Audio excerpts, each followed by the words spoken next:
Yo. Yo, yo. Jesus. What a morning, man. Sorry. Super late. Super late morning, dude. Shocks, what's up, my friend? How are you? Everybody, I do apologize. Random emote time already. Get them in there. Oh, man. Yeah, so my, yeah, it's good to be, well, good morning from me for whatever time it is for you. You know what I'm saying? Yeah, so good day to you. Good day. How about that? Good day. I apologize, man. It's a late start. That has not happened to me in a very, very long time. My alarm wasn't set. My alarm wasn't set. I think this was a result of actually being off last weekend. So the whole trip we had, I had forgotten to reset my alarm for Sundays, man. Yeah, feels bad. So I woke up this morning. I actually woke up this morning at about like 4:30 a.m. And it was like, oh, okay, cool, man. I got like about 30 more minutes of rest to get in. So I just passed back out. Next thing I know, I'm waking up. It's 2 hours later, and I'm like 30 minutes late for the start of the stream. So I've been like rushing around trying to get ready and pushing stuff out on Discord, telling everybody that I'm coming, and I'm sorry. So I apologize.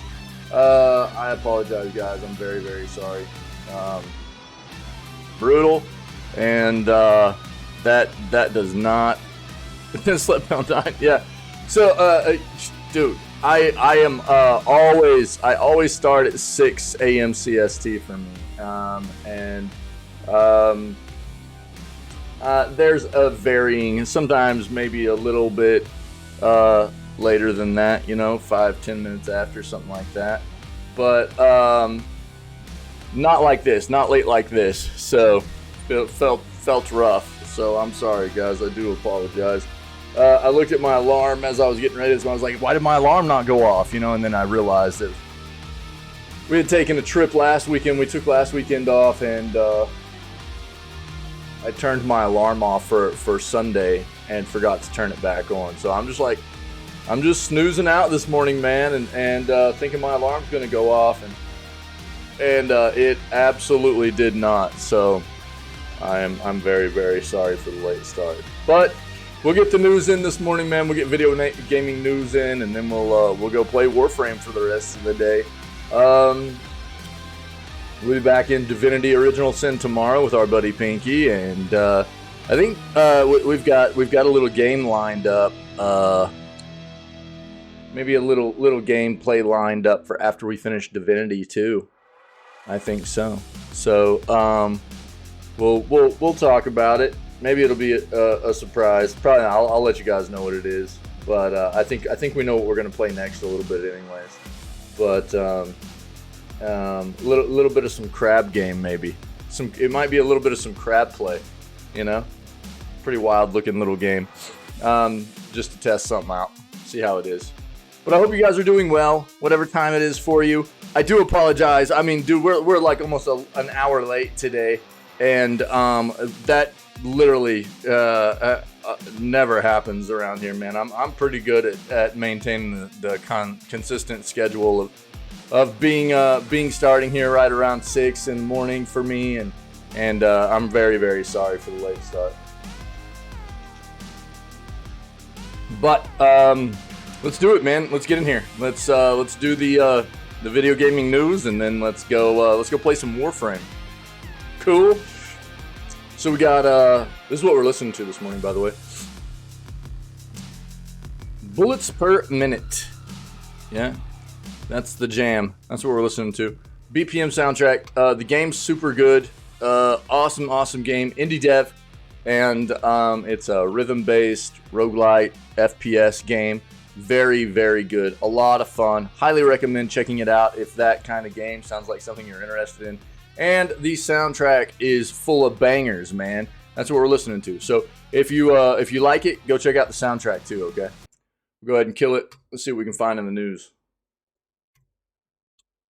All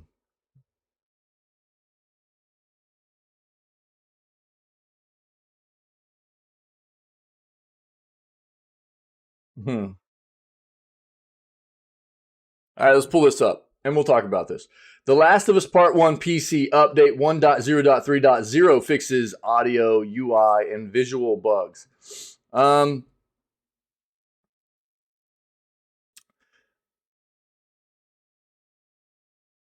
I'm going to be interested to see how much of the performance issues this patch will actually fix for this game. If you didn't know, The Last of Us Part 1 is in a terrible, terrible, terrible state for PC. It should have never released like this. So, you know, looks really bad for Naughty Dog. Who was their company that they collaborate all the time that did this actual port for them? Iron. I'll have to look it up. It's Iron something. I can't remember their full name. But it's a bad look, man. It's not good. It's not good. And to be fair, it never should have released. Never should have released like that. So, we can actually we'll look up whenever we go over this article. We'll look up the current Steam reviews and everything too, and see how it's doing. But it's pretty bad.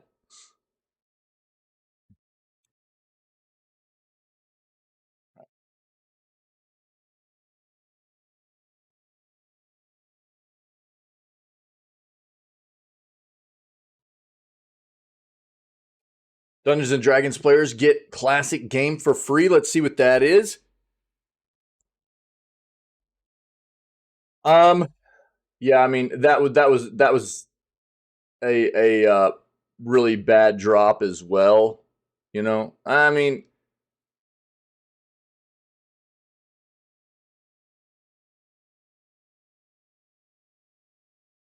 look, as far as I'm concerned, it's unacceptable for. I don't think any of us expect a game to ever drop in a state that's completely flawless, right? I mean, games are massive nowadays. They're huge, and there's a lot to take in. And I mean, I'll even accept the fact that like the GTA trilogy remaster or whatever, maybe there was just some unforeseen issues that are going to happen. That I'm not going to give Rockstar like a free pass on that or anything, but I don't expect anything to just be 100%. I expect there to be maybe some things that they didn't see during testing and a few little bugs here and there or whatever. But to have a game come out, get released, whether it's a brand new title, a trilogy re-release, a remaster, whatever, and for it to feel really, really, really bad, like basically like they didn't test it at all, that's just unacceptable. Whatever the case may be, you know. Yeah, I know, Shocks. I know, man. I know. And I mean, speaking of modders, I mean, you know, quite often it's the modding community that comes through and like saves the day in regards to a lot of these issues. Literally what Square Enix just relies on all the time. Square Enix is terrible at porting their games to PC. Their games, they are horrible, horrible, horrible at porting their games to PC. There's always huge issues. And basically, they just rely on the fact that there's a community of modders out there that are going to end up fixing the game for them. They still haven't gone back and fixed their release of Final Fantasy VII Integrate. You know, we talk about this stuff all the time. It's terrible. But I mean, you know, I would say especially when you're talking about like I don't really care. I don't care if it's on PC, if it's on console, it doesn't matter to me. If a game's being released or re-released after a remaster or a remake or what have you, you know, if it's not ready to be released, then it shouldn't be released. And we see so much of it right now. It doesn't matter if it feels good. And there are plenty of examples of like Elden Ring, for example. Elden Ring was really, really good on console.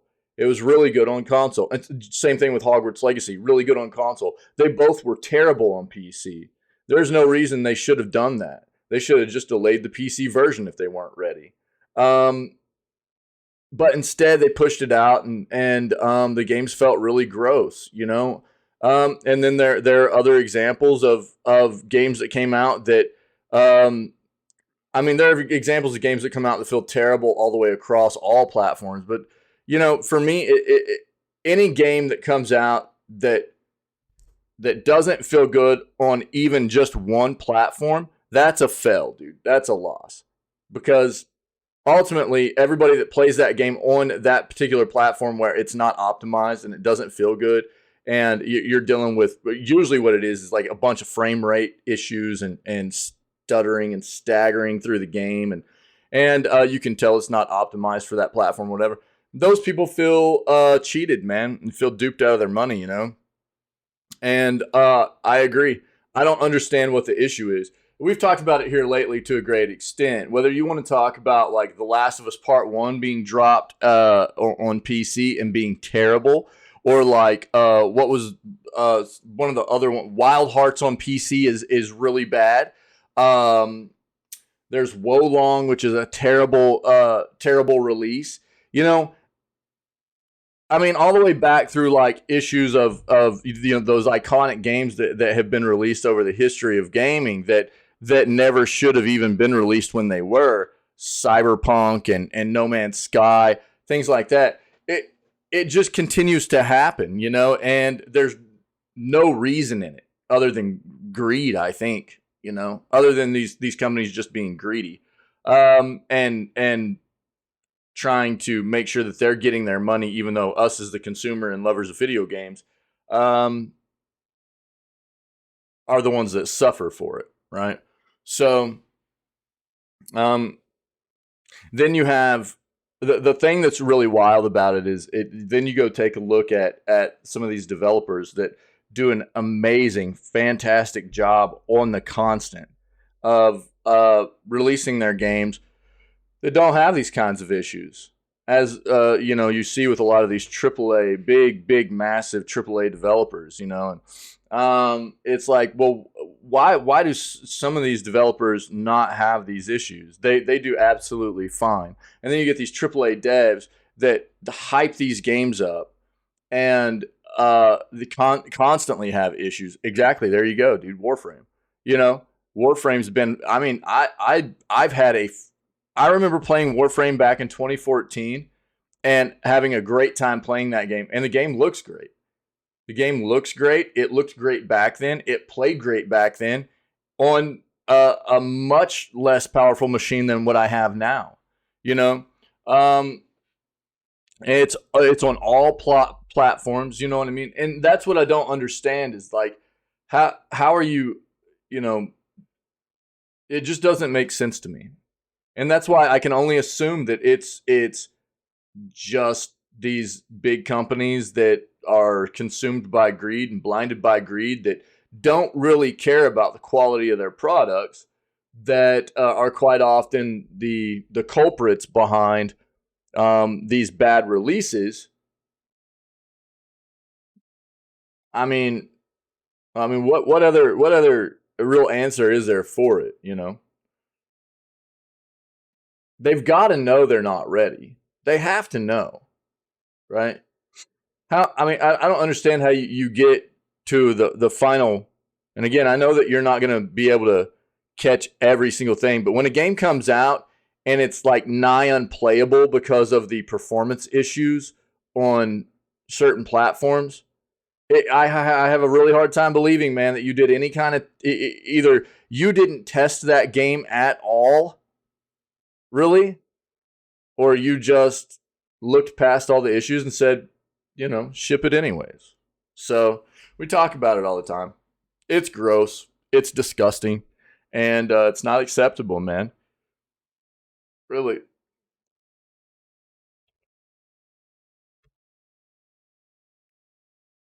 Let's see what else we got here. D&D players are getting a classic free game.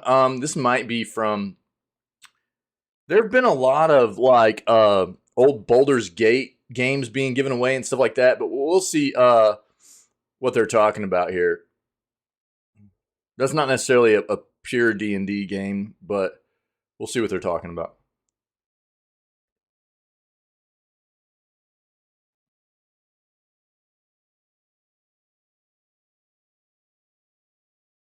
I've talked about the AI stuff enough too, really. There's I think there's a big line that needs to be balanced between AI and video game development, where it's there's a lot of ethical issues behind utilizing AI in video games. My big thing is that I think you still need to be having a lot of personnel hired for the game to develop unique assets for the game itself, all the way across. You know, the assets need to be created and unique for that particular IP, for that particular game. Then you can incorporate AI on the back end of it to help kind of um, develop the game in a more efficient manner and procedurally generate stuff through a an AI generated fashion or whatever after you've got those unique assets already embedded in the game that are specifically meant for that game. I think that's where a lot of the issue comes in is a lot of these developers just want to go, well, let's just replace all the personnel with AI. We don't need to hire people. We can just use AI. And that's where a big part of the issue comes in for me, I think. Dude, I talk about this all the time too. God. Online gaming and child safety, there are a lot of predators out there online. And there are also a lot of platforms out there and we'll just talk gaming, but the internet as a whole, I mean, it's very ingrained in our lives and there are so many online communities and things like that. But gaming for sure is there are a lot of platforms that are specifically aimed at a younger audience, right? Like Roblox, for example. And part of the responsibility falls on the developer themselves. They've got to do a very good job. If they're aiming their products at a younger audience, they've got a responsibility to keep their audiences safe because there's always people out there that are trying to prey upon young people. Young audiences are very impressionable. They're pretty gullible, and therefore there are a lot of, whether it be to push agendas or to actually try and prey upon them and grooming them in some form or fashion. There's a lot of different ways in which bad people can try and prey upon young people in online environments. And part of it falls on the developers themselves of these communities to keep people safe. The other part of it is actually for, especially in regards to younger people and youth, it's a big part of it falls on their guardians, whether it be parents or grandparents or older siblings, whoever is responsible for these younger individuals. There needs to be an amount of oversight and responsibility in keeping track of what they're engaging in their online activities, right? Because if you're not doing that, then they're just out there like willy-nilly just diving into whatever, and they're young. They don't really know all of these dangers that are lurking in these online environments, and it's important to keep track and make sure that you're educating the young ones in your lives about the dangers that are lurking out there. So that's a big part of it. It's a two-sided thing here. Software developers need to do a good job at trying their very best to continually keep safe spaces for younger audiences, but parents and guardians and things that they've got to do their very best at the same time to try and maintain some kind of awareness and watch as to what their kids are being engaged in these online environments, and educate them at the same time as to what to be careful about and stay away from. Yeah.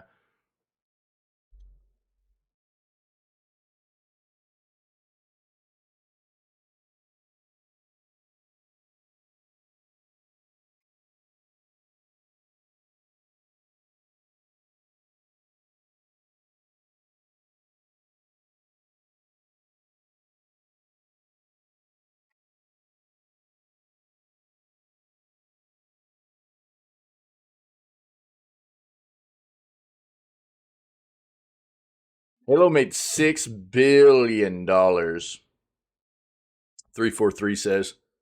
Huh. All right, we'll take a quick peek at that. That's not chump change, man. But Microsoft's kind of pulled 343 out of the whole Halo development process. It seems like, anyways.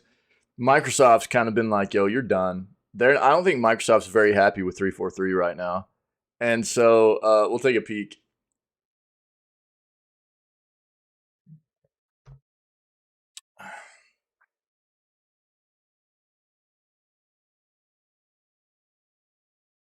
Six confirmed games for Game Pass in May.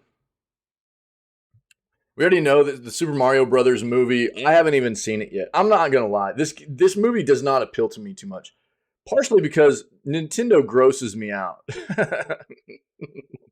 I can't really, I'm not going to beat around the bush here. Nintendo, it just continues to get more and more gross to me. And like I own a Switch, dude. I've got a bunch of Nintendo games and everything, but just that company as a whole is very disgusting to me in the way that they handle their gaming business. And so I don't know. I'm not jonesing to watch this movie or anything.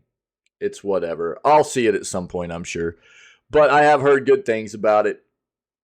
It's doing very well. I mean, it's like just crushing at the box office. It's over 500 million right now at the box office. So over $500 million already. It's pulled in at the box office. So numbers don't really lie, man. There are a lot of people that are watching this movie, and apparently people are enjoying it quite a bit. So I don't know.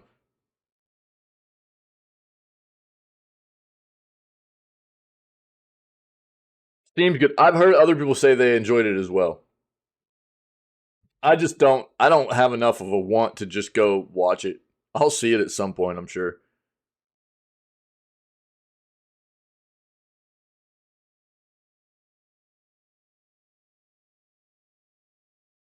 What? Wait. Yeah. Yeah, this is just all about the continued venture for Microsoft to buy Activision Blizzard. We're up to date on that, man. If anybody has any questions about it, let me know, and we can talk about it. But we've fleshed that out through and through, man, all the time.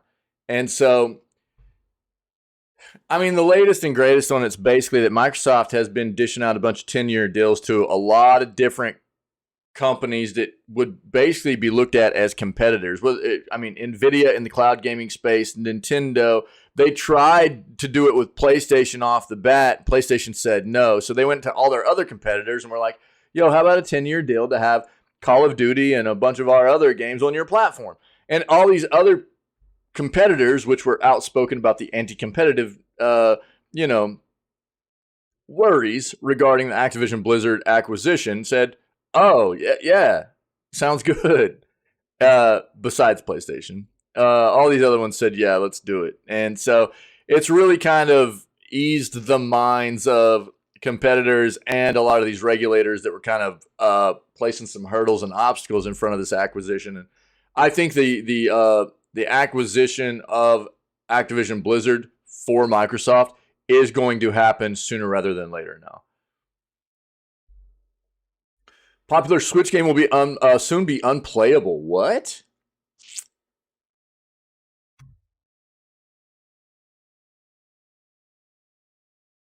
Yeah, Bethesda added Denuvo DRM to Ghostwire Tokyo. Yeah. Let's pull this up. If you don't know what Denuvo is, whew, so sorry. I need way more coffee this morning.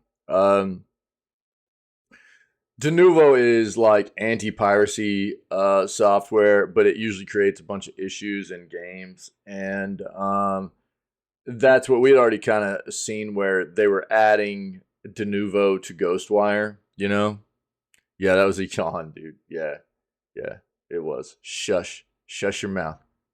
Shush your mouth. Shush. Sound like a baby? I am a baby.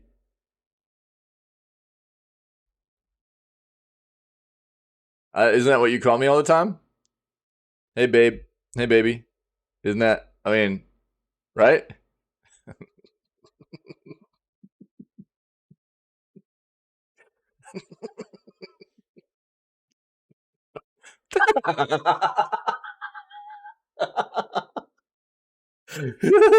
Daddy. Oh wait, my bad, my bad, my bad.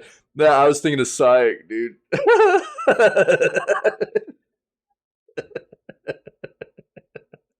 Oh, bro. Oh, so late this morning. Yeah, I'm yawning, dude. My eyes are watering. I'm not awake, dog.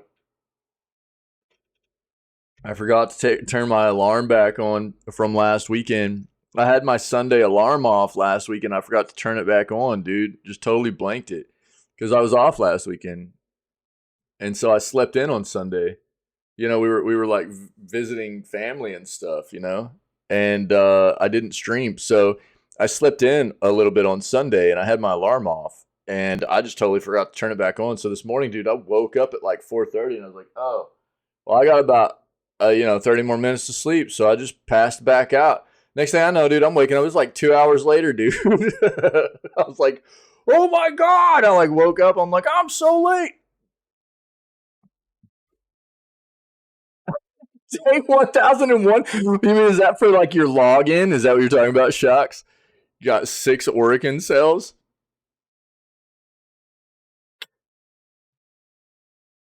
Yeah. That's funny, man. That's funny. Wick, you've been getting slammed at Smoothie World, yeah, dude? Oh, PlayStation Plus, all 50 games leaving in May. Let's list those out for everybody. Toxic. That's funny, man.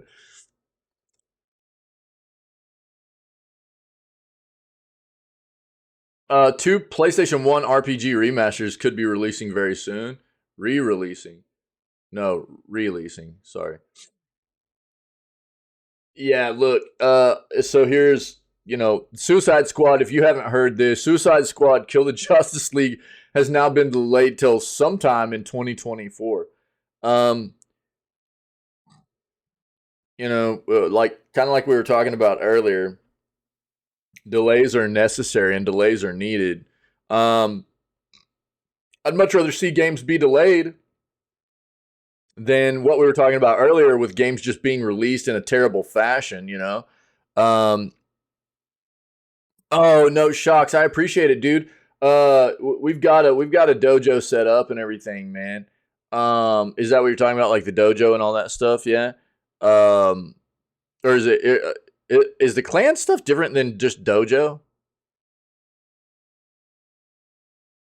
I thought that was all kind of the same, right? Best week with the new brand. Best week since October, dude. I knew you'd been slammed, bro. I knew you'd been just getting drilled. Yeah, the dojo stuff. Yeah, I appreciate it, buddy. Our buddy Pinky here, whenever we all started playing again, he kind of took the reins, if you will, man. He decided that he was gonna dive in there and go ahead and just create a dojo and really start uh, grinding away and getting it set up for us. So that's what he did, man. He got us a dojo set up and we've been getting it all ramped up and everything. But I do appreciate that very much. Yeah, yeah. Thank you. Oh, right on. Cool, Shocks. Nice, dude. Nice. Yeah.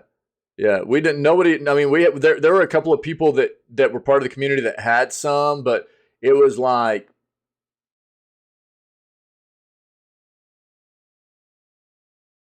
one was not really. It was just a dojo to be a dojo. It wasn't one that was really being worked on or anything, and I think that was the case for a couple of them. And Piggy was like, hold my beer, dude. He's like, hold my beer, dog. And he just started one up and just dove way into it, man. He started going real hard, man. So it was really cool. He's been working hard on it and stuff. So we joined in on his and everything. I do appreciate it. Need to decorate it. Yeah. Yeah. I mean, I'd be cool with coming and taking a look at it though, if you wanted to show me around it or something. I'm always cool with like seeing people's stuff in games and everything. The 1K armor doesn't even look good. Yo, wait. 6 days this week instead of 7, and we crush it, dudes. That's awesome, man. I'm so glad to hear that, bro. I'm so glad to hear that. Yeah, yeah. I know it's been a rough. It's been, like, dude. It's been a flipping a bit of a roller coaster. Yeah. Since like I guess since about like October of last year. Yeah, with everything going on. So hopefully, dude, this will be. I mean, with like all the remodel and then all the water damage, and it's like, it just seemed like. I mean, I know there was a lot more than just that, but I mean, just talking about like the having to. I know you were dealing with all the like having to rename and all that stuff. There's a lot of stuff going on, man, and I'm hopeful that you're past all that now, and it's like fresh start. It's that time of the year too, dude, where weather's getting nice. You know what I mean? Yeah, it did, dude. It seemed like it. It seemed like it was always something, man. It did. But hopefully it's not always going to be something now. Hopefully you'll be done with that. I really am hopeful, dog. And the weather's turning around, dude. Weather's getting nicer. That'll hopefully mean better business like this week was. Launching the OA smoothie. Let's go, baby. What's in it, dog? What's in it?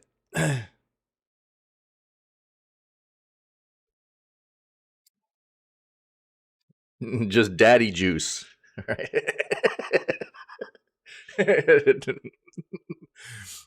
Yeah, I am hopeful though, dude. I know it's been a struggle for like the past half year, dude. I've felt really bad about everything I've heard that's going on. It's had to be real hard to deal with, all the way around. So I'm sorry, man.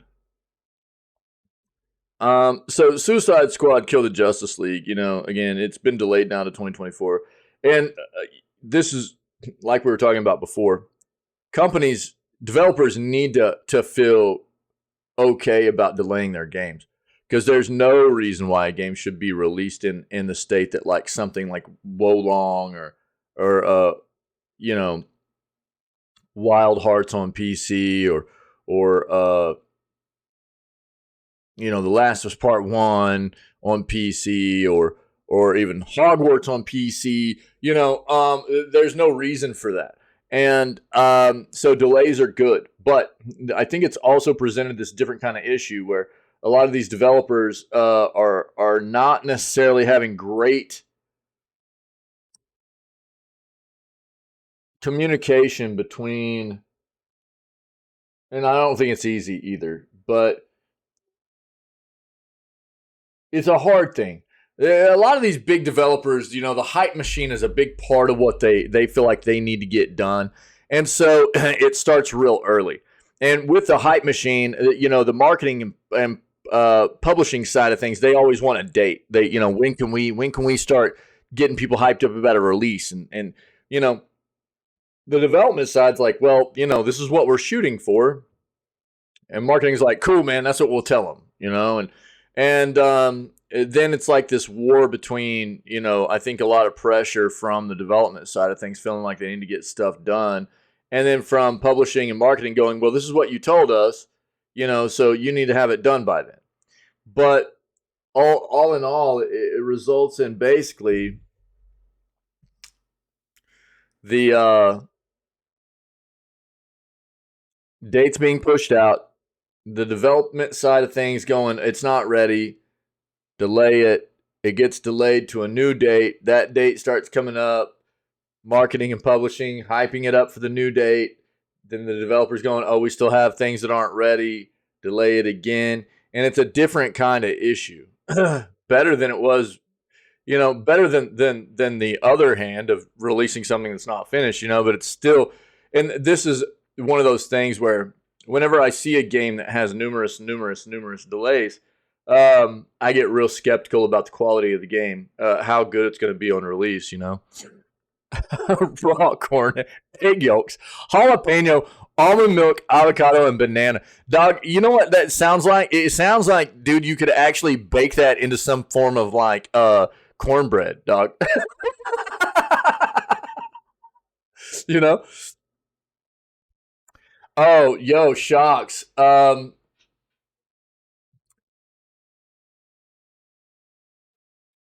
it? I don't know that Silk Song's been delayed. They haven't been real open about that game. Team Cherry hasn't. They never came out with a dedicated release date though, right? So, I know, look, I love Hollow Knight. I love Hollow Knight. And we've got people in this community that love Hollow Knight as well. And so Team Cherry's been real hush about that game, as opposed to, because it's just been a like a TBA or a TBD thing. They haven't necessarily, until last year. Last year's summer showcases, Wick couldn't figure out how to play the game. I'm not even going to say anything, bro. So I know where you're coming from, Shucks. I know where you're coming from.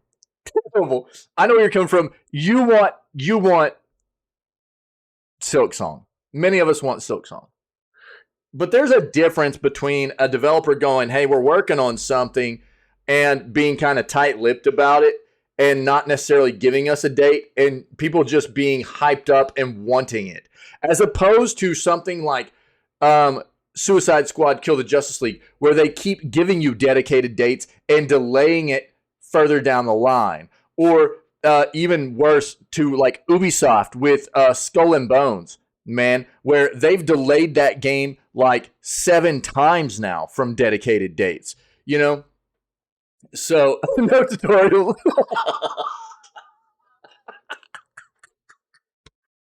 Yeah, bro.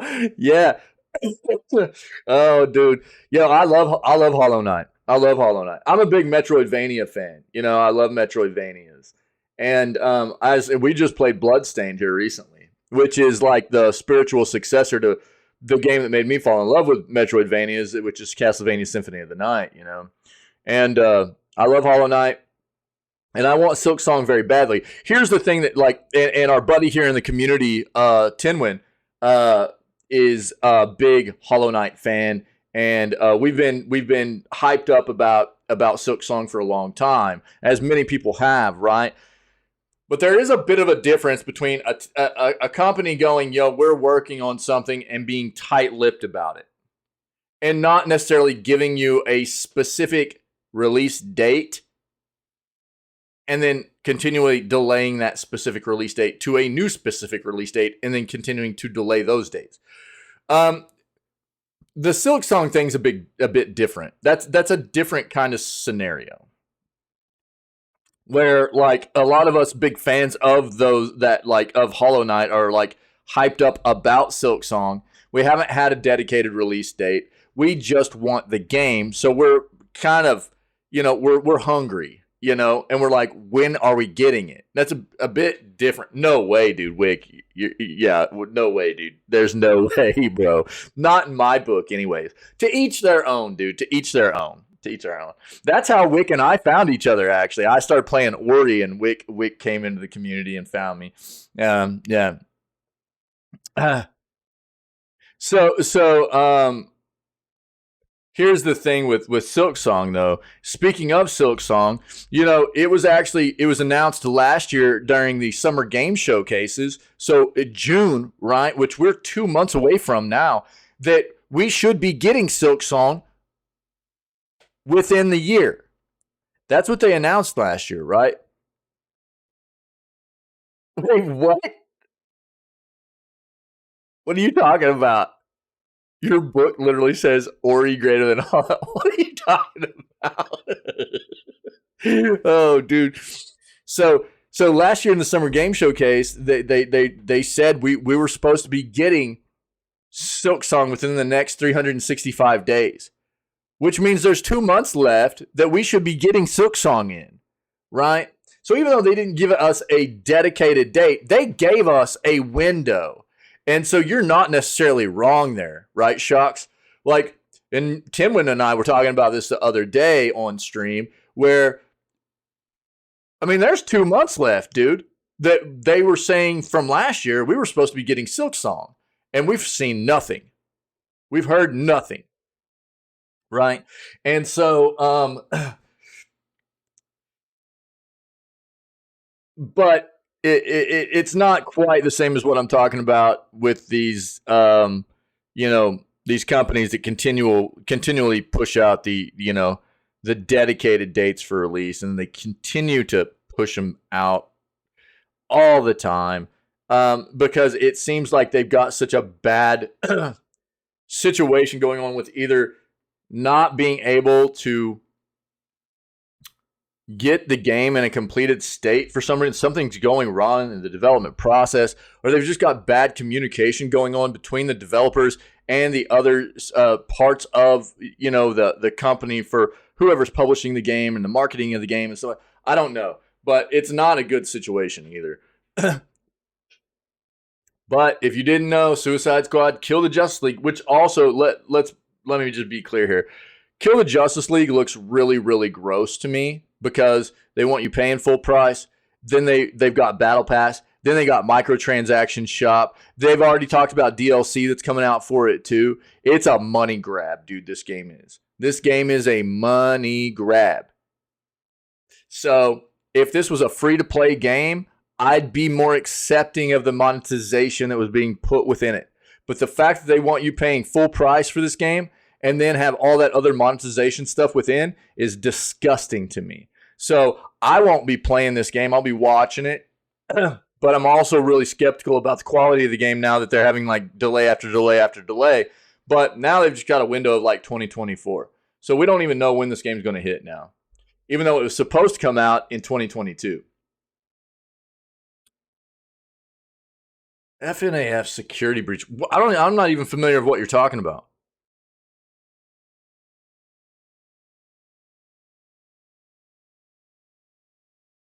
What is that? FNAF. Why am I not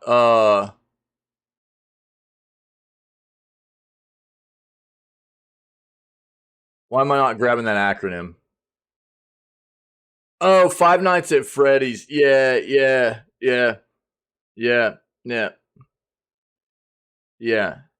Again, I mean, look, I think it's a hard thing to balance, like, because we talk about it a lot. Delays are necessary, and we'd much rather see delays than a bad release, even though we still see bad releases all the time. Delay the game and make the game feel good instead of making us feel like we were cheated out of our money, So delay the game, finish it up, polish it up, make it feel good. But on the flip side of that coin, it's like whenever they just keep delaying the game, what's wrong? There's something wrong when a game just continually delays. If it's like 1 or 2 delays and the game comes out and feels good, it's like, good, dude, you guys did the right thing, 1 or 2 delays, the game comes out, it feels good. It's like, you guys did the right thing. You did what you needed to do. You delayed the game. It came out. It felt great. Great job. But I feel like that's a rarity. Most of the time, it's like, either they didn't delay and it feels bad, or then they do delay and it still feels bad. And it's like, I don't know what's going wrong. Was it? Yeah, I've never played any of the Five Nights at Freddy's stuff, dude. I didn't even know. That's pretty gross, Shucks, yeah. I'm well aware of the games. I've just never played them myself. People love them, though, man. Whoa. Sega may acquire Angry Birds maker. So may acquire. This is maybe some speculation here, but we'll pull that up real quick. Let's look at our other search. Wait. Well, hold on, dude. Yeah. Yeah, dude. So I think you might be onto something there, Wick. I think you might be onto something there with the OA smoothie, dog. So not only does it sound nutritious, dude, and delicious, but if you don't want to drink it as a smoothie, bro, you just bake that baby up into a cornbread. You know what I mean? You might be onto something, bro. Oh, you can still break the game quite easily, really? Hmm. Hmm. Oh, you only watched it? Okay. Yeah. Yeah. All right. Interesting.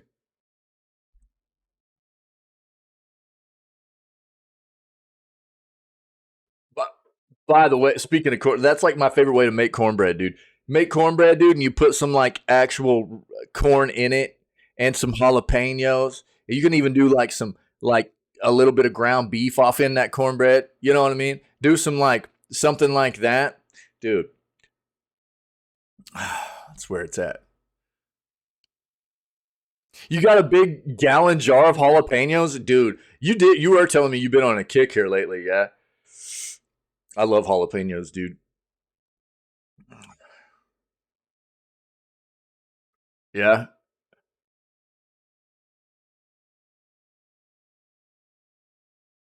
I'll eat those with you, dude. I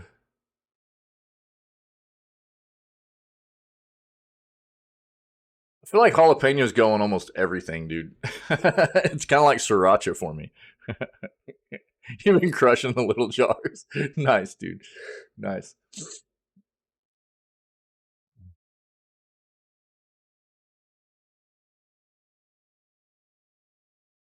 Yeah.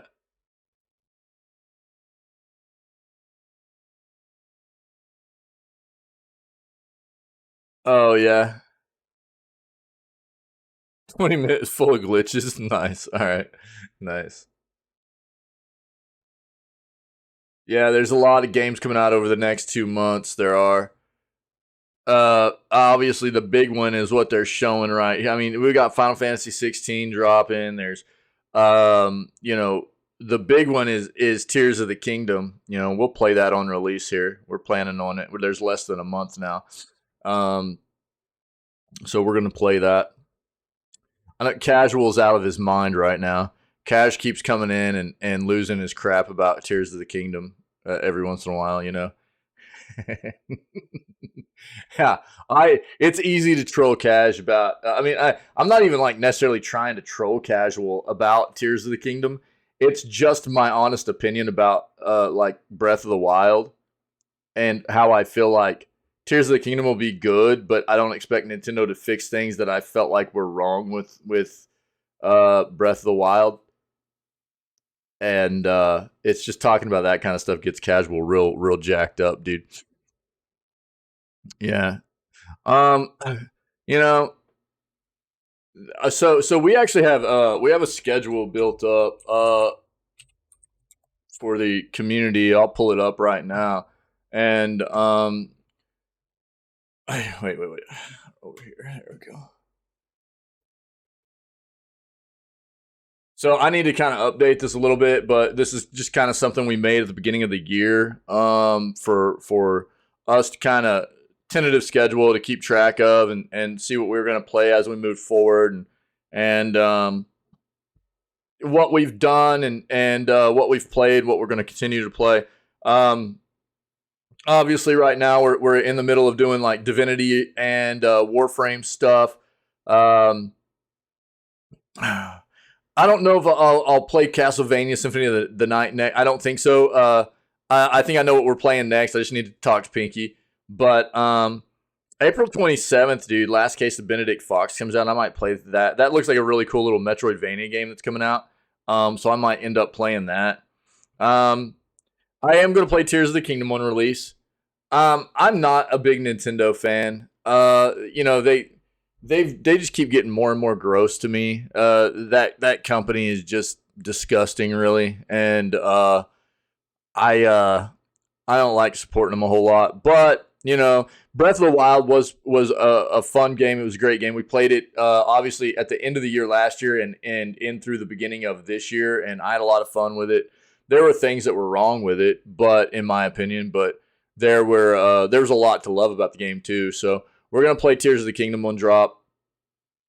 Um, and I've got some other stuff planned just that I've never played before. Like we're gonna play through like all the Metro games, Fallout New Vegas. Lies of P comes out in August. I'm really interested in playing Lies of P, which is a game centered around the Pinocchio stories, but it's very Dark Souls. It's like the original, so original Pinocchio stories are very dark. Obviously Disney like altered them into what Disney does and makes these like real lighthearted fairy tale things out of what traditional fairy tales are really dark anyways. And so Lies of P is a very Souls-born take in a video game setting of the traditional Pinocchio stories.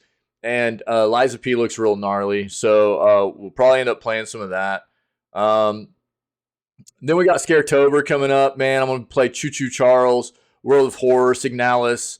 I Forgot looks pretty funny or pretty crazy, and that'll get like a day. But we got to figure out what else we're going to play in Scaretober this year. And I want to play Subnautica at the end of the year. I haven't played Subnautica yet, so I'll probably play that. But there's all kinds of stuff, man, that's supposed to be coming out this year. That's why this is just tentative. We're gonna, it's flexible. I've put a lot of like extra time in just to get like Subnautica and like Fallout New Vegas done and stuff like that. Just so we can throw in some other games. Because if Payday 3 ends up dropping this year, I'm playing Payday 3. I loved Payday 2. There's a lot of other games that are supposed to be dropping this year that I'm really interested in playing. So Skate Story for sure. Once Human, I already got to play the beta of Once Human, and that was awesome. So if it drops this year, I'll probably be playing that pretty consistently, actually, which might be bad for our Warframe play, actually. Once Human is a lot of fun, and that's one of those games that's going to be very grindy, and it might end up taking away from Warframe.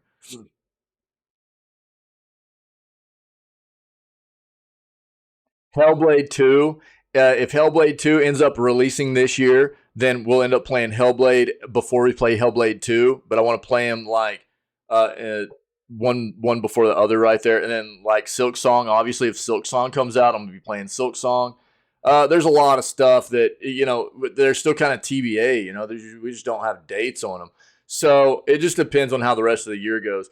And between now and June, we're going to start hitting a lot of updates for games that are supposed to come out this year. And whether or not they will, we'll see dates on whether they're definitely going to come out or whether they're going to come out more along the lines of next year. Because by the time June hits, we're going to start hitting all the summer showcase stuff, right? And that's when, for sure, we'll start getting a lot of dedicated dates, no doubt. Just a second. What the? There we go. Okay.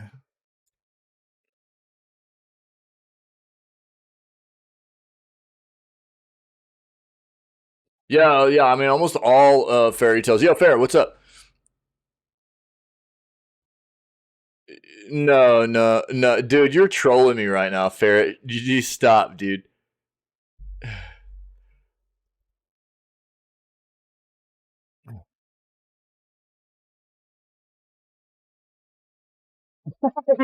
You're talking about Cash? I told him he works from home, so it doesn't count. He gets all worked up. That's funny, dude. Sucked at Once Human? Bro, you can't even say stuff like that when you can't even get through tutorials of games, okay? It doesn't, there's just no stock to be put in you saying things like that.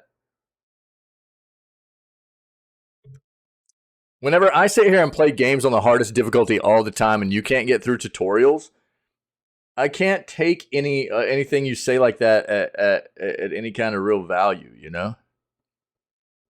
Ferret, there's no way, dude. Dude, there's no way.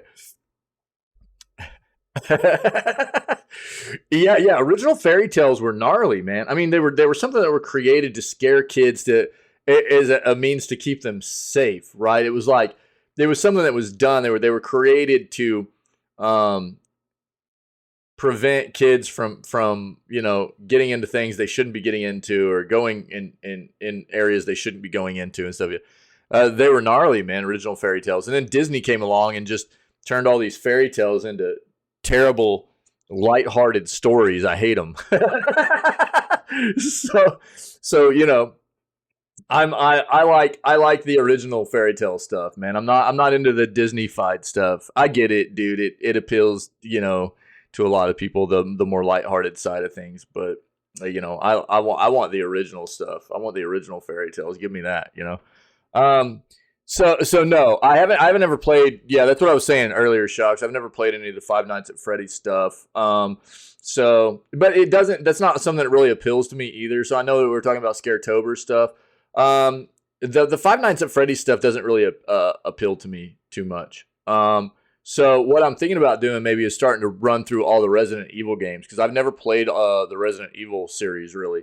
So a lot of the stuff we've done in previous, so we're coming up on our 2-year anniversary of the stream being live, and we've done Scaretober both years, and I've done like the Evil Within games, Alien Isolation, Soma, the Little Nightmares titles. We've done the Dead Space, all the Dead Space games. We've played all the Fear games, stuff like that, you know.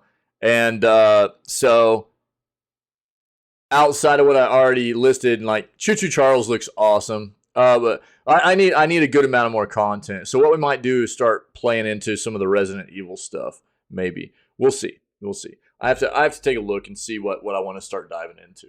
You know, and what you guys are interested in too. But honestly, Five Nights at Freddy's just doesn't really appeal to me. It's not really my jam. Yeah. Once Human, dude, I'm gonna tell you right now. Once Human beta was a lot of fun. And I know that there were some. It was a beta. They obviously still had some stuff they needed to work on. Once Human was a lot of fun, and I think there are going to be a lot of people in this community that enjoy that game.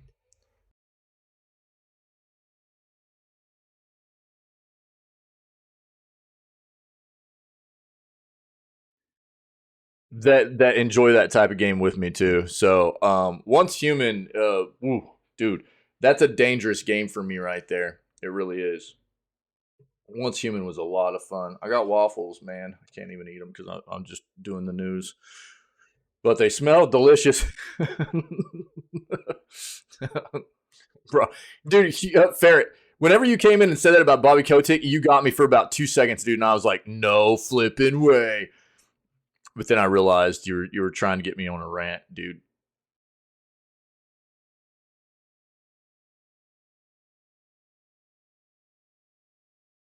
I've already streamed Inscription actually. Shocks. Yeah, so I have Inside. I haven't played it.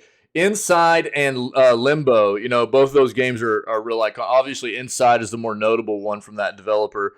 I can't think of their name right now, but Inside and Limbo, both very good games. Those are games that I absolutely will play if I need like a back pocket game. That's what those tend to be. What I need to fill up the Scaretober time frame with right now are big playthroughs.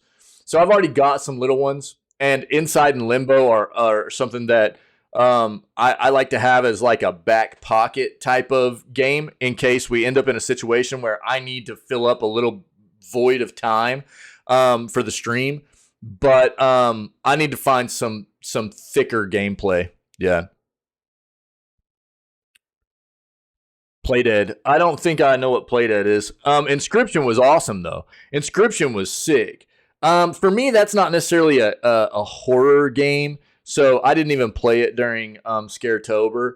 Um, it's got like some scary vibes to it a little bit, I guess. But even for me, like we played The Forest, and a lot of people were like, "Oh my god, how do you play this? Is so scary." Even The Forest for me was not like real horror vibes. The only time I really got scared playing The Forest was like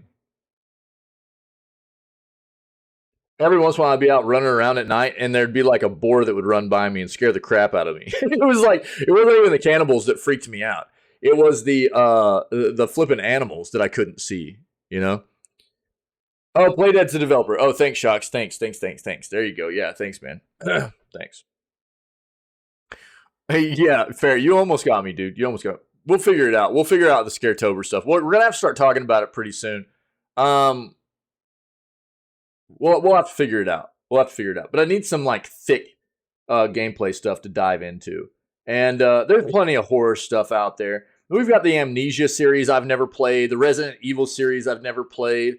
There's some notable stuff that I've never taken a dive into that would be good for us. But I want some nice. Oh, we played Outlast last year too. We played the Outlast 1 and 2, and this year Outlast Trials is supposed to be out.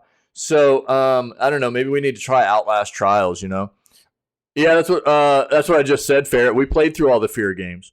So the first Scaretober we played Fear 1 and 2, and last year we played Fear 3. So we've done all the Fear games. Yep.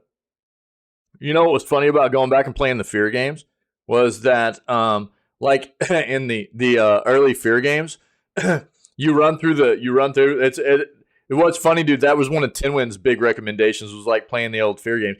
Actually, if you watch the intro montage, dude, there's a bunch of clips from playing Fear. Yeah, there's a bunch of clips of me playing Fear. In that game, there's a bunch of product placement for Dell and like Dell XPS laptops.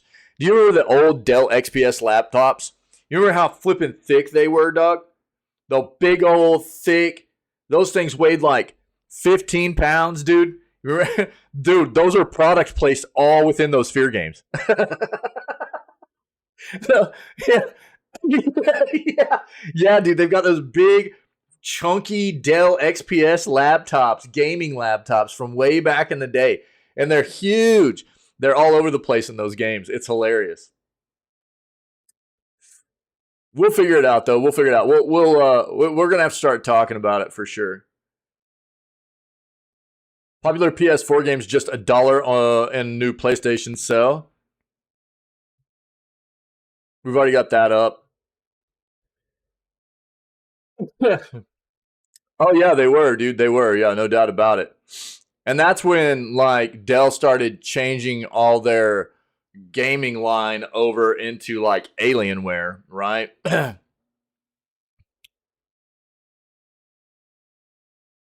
You talking about the Fear stuff, Shocks?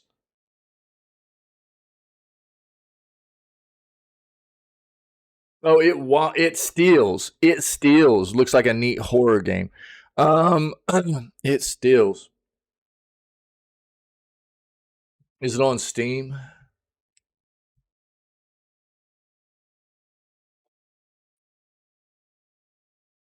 Ah, interesting.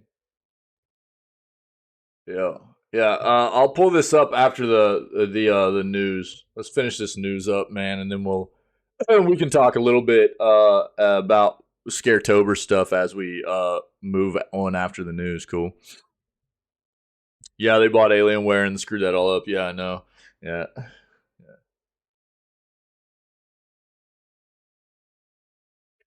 Yup.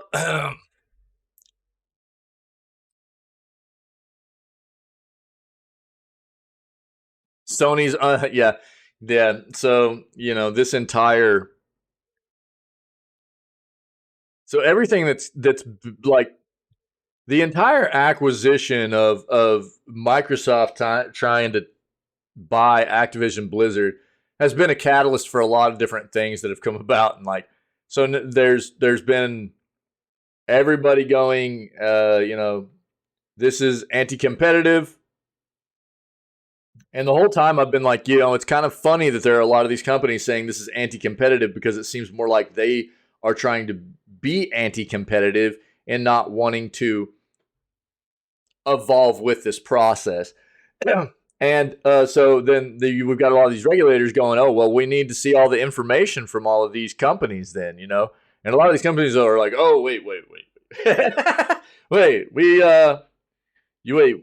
And they're basically being forced into it, so Sony's under scanner after U.S. Senator requests access to PlayStation's exclusivity deals. There's a lot of this stuff that's come about, and a lot of these companies don't want to provide that information. It's pretty wild. Yeah, Lord of the Rings Gollum's coming out. We've talked about that enough. I'm not going to dive into that. It does look pretty interesting. I hope it's good. We'll see though.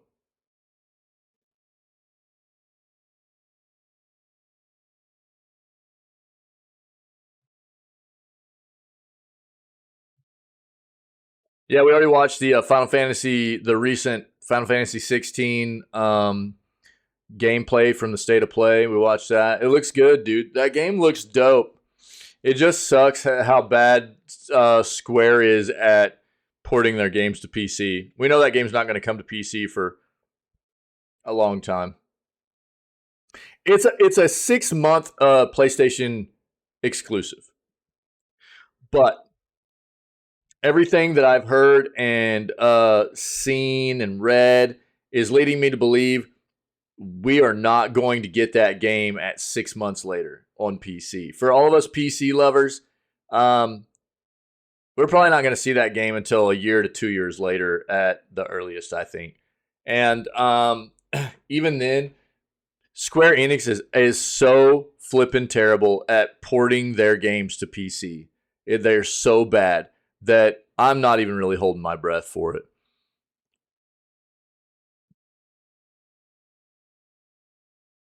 Yeah, yeah, no doubt, Ferret. Yeah, let's just see the numbers, man. Numbers don't lie, dude. You know, numbers don't lie.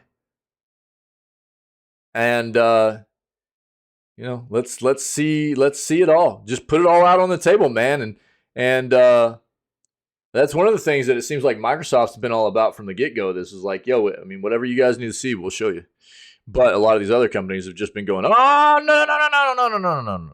This is anti-competitive. You know, at least that's the way it's come off to me.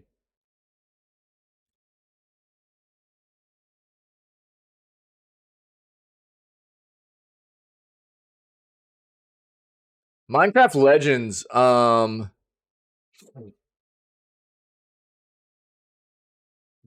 that didn't already hit, did it? Wait, what? Did I already they released that? No, that's what I thought. I thought there were still a few days left. Yeah, okay. See, here's my deal. I'm not gonna dive into this, dude, um, because this is just early.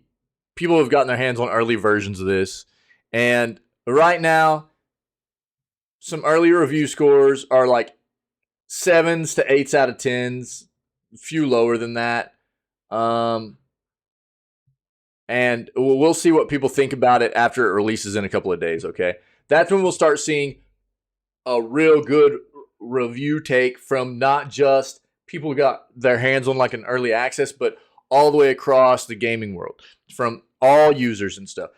There's always something to take into consideration. You're going to get those people that are Minecraft fans that feel like, Mojang and Minecraft can do nothing wrong. So you're going to get those, it's a 10 out of 10. Nothing's wrong with this game. It's the best thing ever. And you're going to have to just disregard that. Then you're going to get those other people that just bomb it for no reason too. So you're going to have to take the bottom of those out too. And then you're just going to have to take a look at like that section of actual, good reviews that are kind of, under those tens and above those ones that are just bombing for no reason and perfect scores for no reason. But we'll see it. We'll see it. Let's go one more page and we'll get all these taken a look at real quick. And then we can talk about a little bit of some Scaretober games before we jump into the Warframe stuff if you guys want.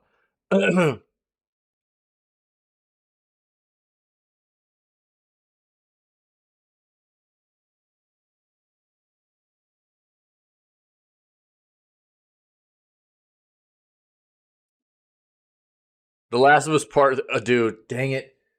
This site right here, I don't pull these sites up anymore. The articles from this site, this game news, they're always they're very difficult to read. They're translated from another language and they're brutal to read.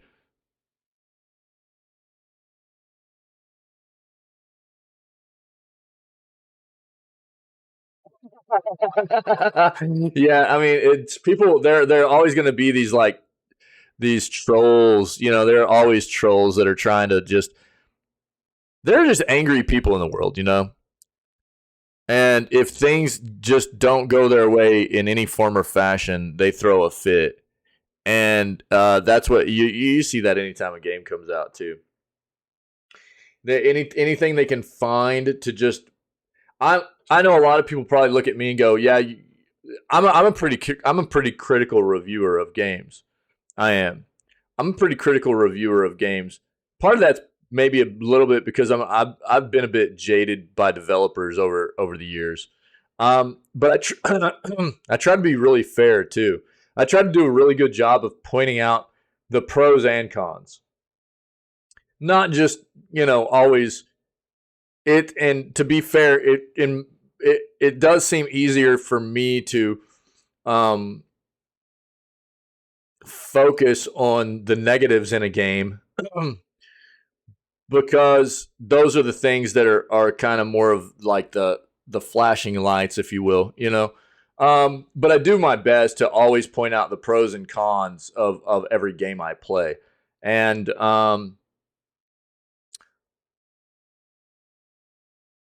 but I dive pretty deep into my reviews of most games I play because I really want to pull out everything I see from the good side of it and the bad side of it. The things that I see that were done very, very well, and the side of things that I feel like could have been done better. You know, because I feel like that's important, and that's what I always look for in reviews myself. Also, if I'm looking through a game and I'm looking through like reviews on Steam or anything like that, I want to find a review where somebody's put a decent amount of time in the game, and they whether or not they recommend or don't recommend the game. I'm looking for a review where somebody actually lists out both sides, the sides that they found enjoyable and the sides that they found to be maybe not so well done in that title, But you'll get a lot of people that just do that kind of crap, for reviews, and you just have to understand that that's going to be a part of reviews all the time, which sucks, but it is what it is. Yeah, yeah, yeah, yep, yep. Yeah, unfortunately, I mean, you're never going to please everybody either. Yeah, and it sucks whenever people find ways to kind of exploit stuff, like apparently with the Wukong thing and the AFK farming. Um, that's not the way that game's meant to be played, right? They didn't mean for that to happen, obviously. And so then everybody throws a fit whenever it gets taken away, and it's like you guys, you have to understand that like that wasn't something that was meant to be done, so they're gonna fix it.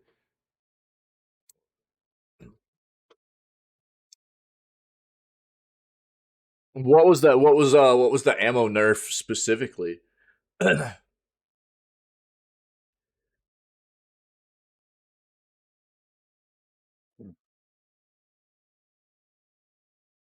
According to Microsoft, hackers from Russia infiltrate Minecraft.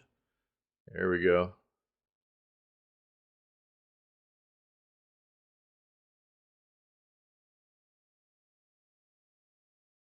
Dude, these Game News 24 is so hard to read. Okay. We'll stick with this, man. We'll stick with this. Okay. Okay, Ferret. Take it easy, buddy.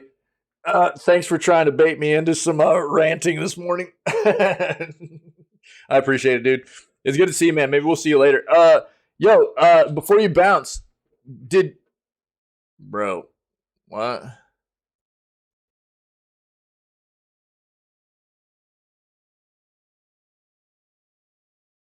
All right, that one's not going to work.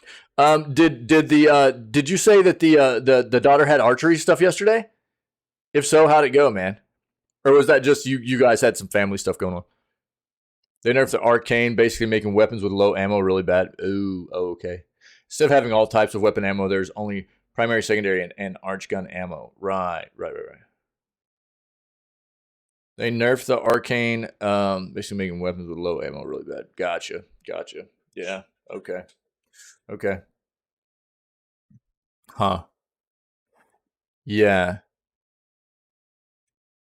And usually the ones with low ammo are the ones you expect to be, because you're having to, those are the ones where you're not able to just like constantly just be spreading shots all over the place all the time, like the Soma I use all the time, right? So those guns where you've got like real low magazine counts and stuff, that's where you're expecting to get some high powered shots out of and stuff, anyways, right? At least that's what I always expect. Right. Low ammo, high explosives. Yeah. 6 games are confirmed for Xbox Game Pass in May of 2023 so far. Let's just take. Okay, dude. Look, Redfall. We know a lot about Redfall right now, and I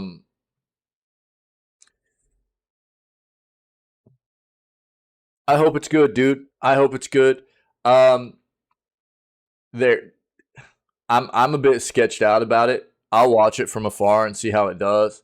But this is all releases for May, right? And we'll see what happens, dude. It's there are going to be people that I know there are a lot of people that love Arcane. There are a lot of people that love Arcane because of some of the other games that Arcane's done, especially like Dishonored and stuff like that. So you'll get, again, like we've talked about before, you'll get people that go, "Oh, it's really good," because they love Arcane. And but all in all, when it comes down to it, I mean, uh, this game doesn't look great to me, and I love vampires, dude. you know, so the thing about this is, I think that they're really hurting themselves right now with the frame cap in a game that's this kind of genre, this action type of game. The frame cap on consoles pretty hurtful, when really they should have done it the opposite way. Higher frames, lower resolution before lower frame, higher resolution updates for later, in my opinion. And the host only progression is a pretty brutal thing, I think, for a game that is really being touted as something that they want people to play in a cooperative environment, multiplayer wise. I don't understand why it came down to them doing host only progression, when it seems like, I understand that I don't know, maybe to the extent of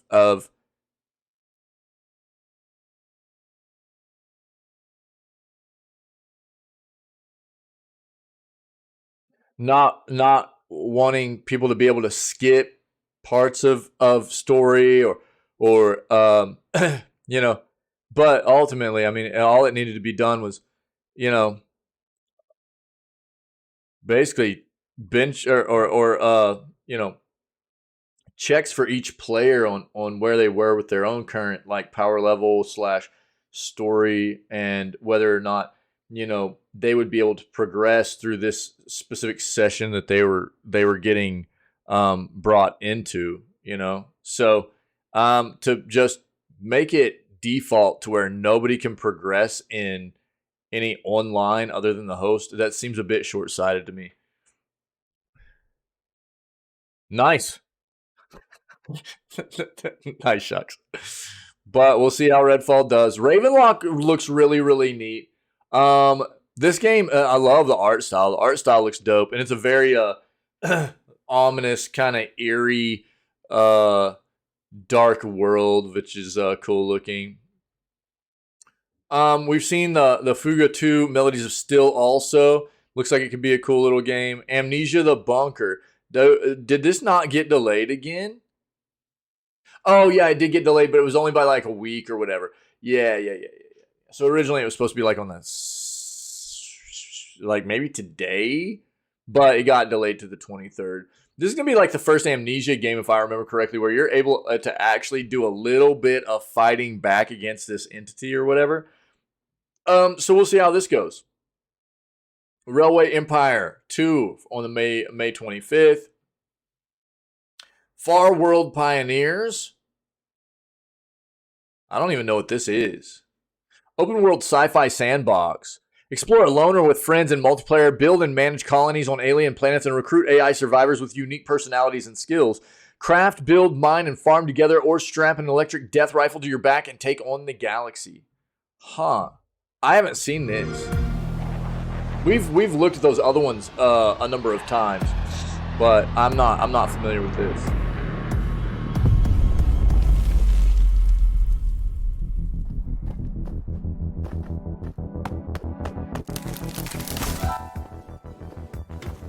Oh, I always need more weapons, Shocks.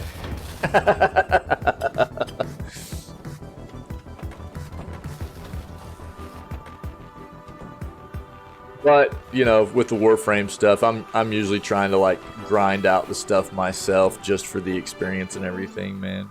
So, it's not a big deal. I appreciate it though.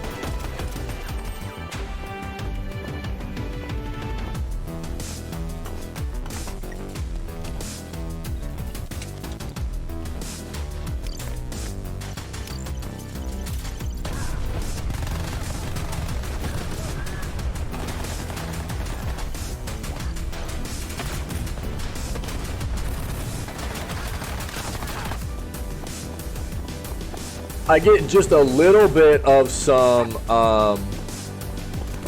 Terraria vibes from this, you know?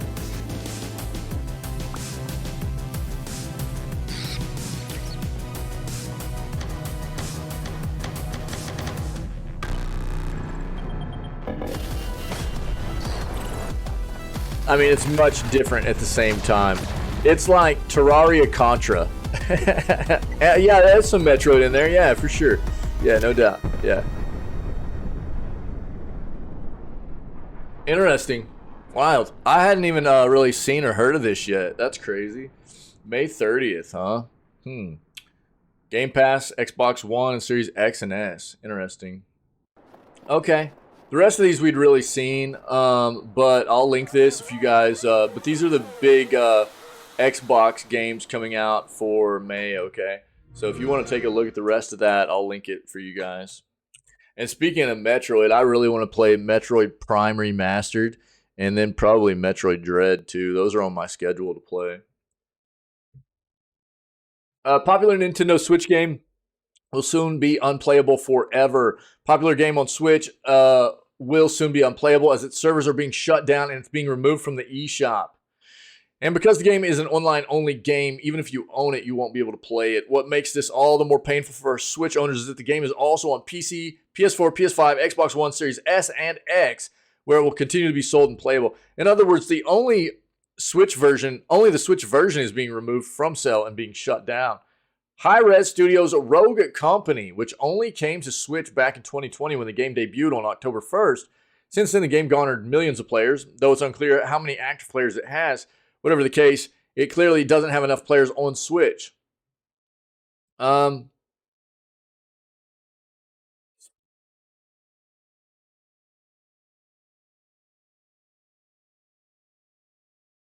Switch port was not set up to our standards. We were unable to provide that level of support our players deserve. Shift allows us to provide players on other platforms better support and focus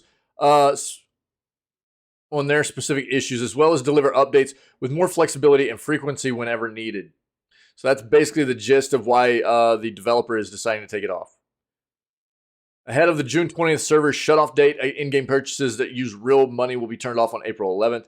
Same day, the game will be removed from sale on the eShop. Unless you have another platform you can transfer your progress over from, you're about to lose all said progress if you're a Switch owner. Interesting. That feels bad. All right. So basically, what you need to know is if you've been playing Rogue Company on the Switch, you need to try and get this pushed over your progress to another platform if you can. Probably something you should try to look into here. Okay, I'll link this for you guys.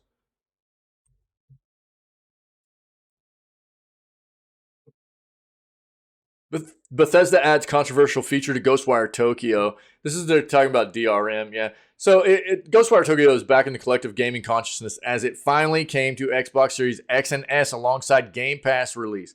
Bethesda and developer Tango Gameworks have also used the opportunity to add a rather controversial feature to the game. Thankfully, if you're on Xbox Series X and S, the bad news doesn't concern you because the feature has only been added to the PC version of the game. The PC version of the game now has de novo anti-tamper tech, DRM. Why Bethesda has added this to the PC version of the game a year after its release, we don't know, but it has. For those that don't know, anti-piracy tech is controversial for forcing online checks and sometimes hindering game performance. Quite often, jacking up the performance of the game. Basically. It's a bizarre addition to a version of the game that is a year old unless new content is in the works, like a DLC or expansion, which we know there is coming out. What do they call it? Like the spider or something. Some have theorized this points to exactly that, but this seems unlikely for a variety of reasons. Something that doesn't add up, though, that's for sure. Yeah, they do have new content coming out for the game, and maybe that's why. But it's weird that it's just hitting for the PC version of the game. But hopefully it doesn't cause too many issues.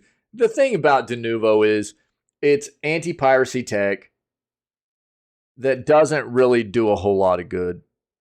It often creates issues.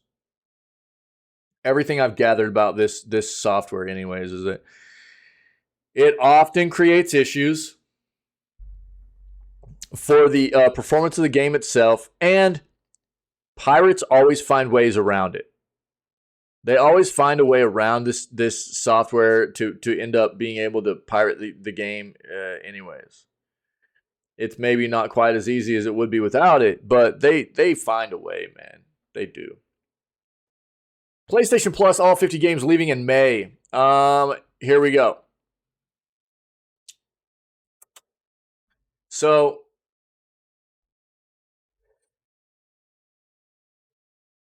sorry guys. May sees a significant removal of games from PS Plus, 50 games in total, with 31 from the extra and premium tiers, 19 games from the closing PlayStation Plus collection offer. The 31 extra games, including indies and notable titles like Square Enix games, first Resident Evil remaster of its 2022 remake, HD remaster of its 2022 remake, and Kingdom Come Deliverance.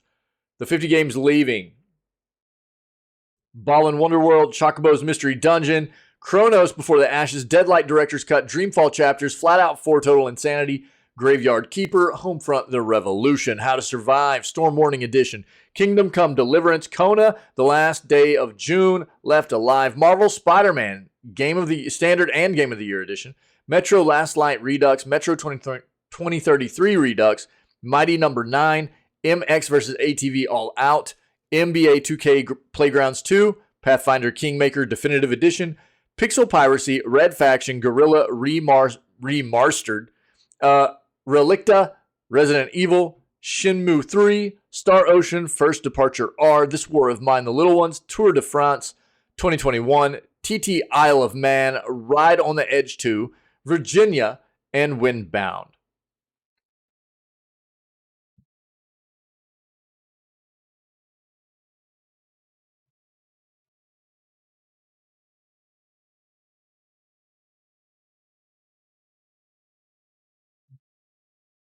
Those are the games leaving in May. Okay, so if you wanted to get any of the play in for those titles, you need to get it soon. They leave in a month from today.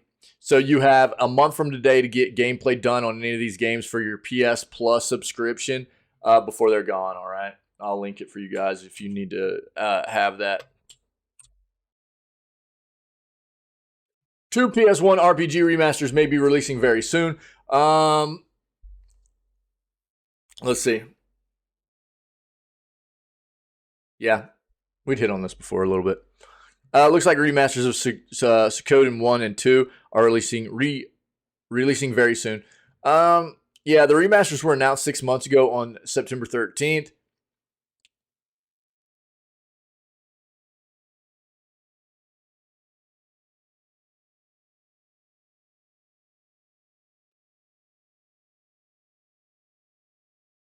sometime in 2033, and this is still the official schedule. Still no word when in 2033 this will drop, but it looks like it will be soon. Okay, so they recently got rated. That's what I was wondering. They recently got rated for release in Taiwan. Usually what will happen is games will get rated for a release in specific areas. Taiwan, South Korea, or like Brazil. Those are some of the more prominent places where you'll see ratings come out before anywhere else.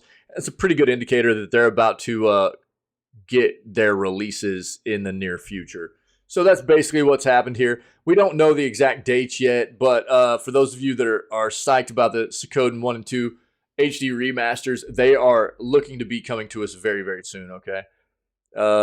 Shush. Wait, what is this, dude? There we go. Good night. Sega may acquire Angry Birds maker Rovio for $1 billion. The site's janky, man. Angry Birds was once a popular mobile gaming franchise that debuted in 2009. The franchise has 2 movies and a theme park in China under its belt. Moreover, Angry Birds have also been included in multiple merchandise, starting from pencil boxes to board games. The franchise hasn't been much popular among mobile gamers like the way it used to be in its initial days.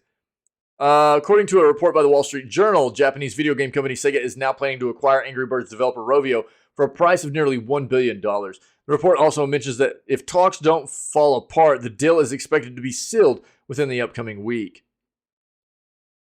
We know. As per the report last month, Rovio ended negotiations with Israel's Playtika Holding Corp that valued the deal at more than $800 million. However, Sega reportedly has valued the Angry Birds maker at a price 25% higher. Rovio is yet to come up with another franchise that was as famous as Angry Birds. However, Sega might have other plans to monetize the popular gaming franchise. In 2022, Rovio said that all of its games combined had 5 billion downloads in total. This deal also values each of these downloads at 20 cents. Okay. Right. Yeah, shucks. Yeah. But that's not chump change, dude. $1 billion. That's a lot of money right there, so looks like that might be going down here pretty soon. Popular PS4 game, just $1 in the new PSN sale. What are we talking about here? Thomas Was Alone from Bithell Games, a 2012 platformer, garnered considered attention when it was released, as evident by the fact it sold over 1 million copies. Remarkable achievement for an indie game. The iOS version, for example, boasts an 88 on Metacritic, which is a very impressive score. However, the PC version came in at 77, which is still respectable. It's not like mind-blowing or anything, but it's respectable. Thomas Was Alone is an indie minimalist 2D platformer about friendship and jumping and floating and anti-gravity, reads an official blurb about the game. Guide a group of rectangles through a series of obstacles, using their different skills together to get to the end of each environment. Let's take a look at this.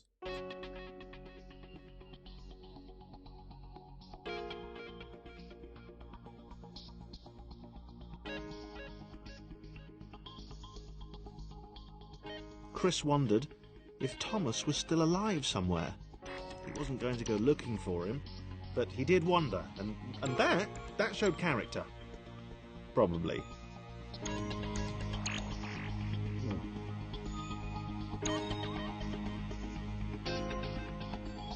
As the water began to rise, Claire vowed to save this little rectangle in as many restarts as it took.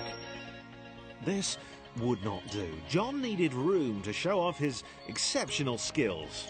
As it was, he was trapped on the wrong side of these little dot things.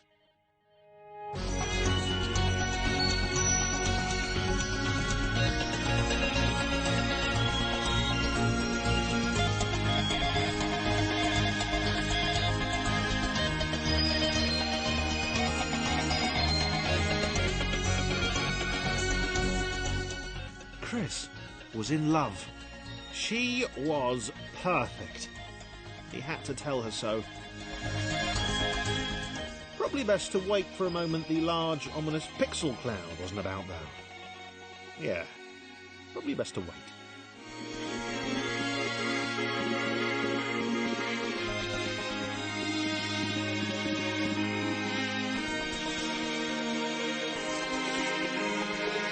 Huh.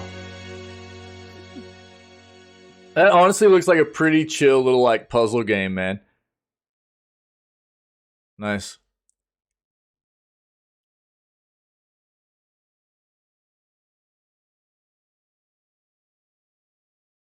It's worth noting that if you try buying the game via the web browser, you may get an error saying it's not available for purchase.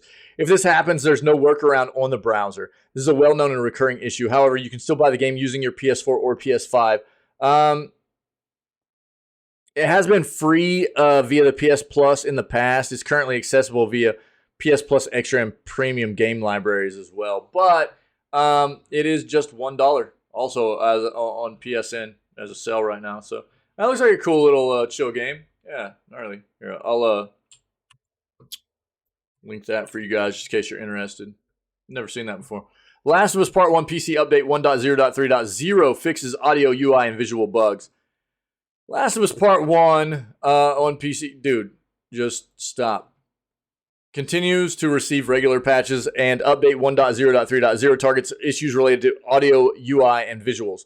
In terms of audio fixes, players can now select different settings if audio is muted or muffled in certain parts of the game. For visuals, if players saw texture qualities lower than their selected setting, that also has been fixed. There are many other patched out bugs related to audio and visuals, and they're listed below in the full patch notes. For those with NVIDIA GPUs, if you saw crashes when loading a save file or running the game on ultra settings, Naughty Dog has patched the bugs. Naughty Dog fixed the issue of Joel randomly looking wet, has been steadily releasing patches, including the highly requested fix to camera jitters since The Last of Us Part 1's PC launch. Performance on older graphics drivers still remains a problem some players are looking for a fix to. The Last of Us Part 1 has steep VRAM requirements, leading to instability in PCs with top-of-the-line specs. Digital Foundry pointed out this issue in their technical analysis of the game, deeming The Last of Us Part 1 effectively a beta. For an overview of what bugs Naughty Dog is aware of and still investigating, please check out The Last of Us Part 1 known issues page. Here's all the patch notes.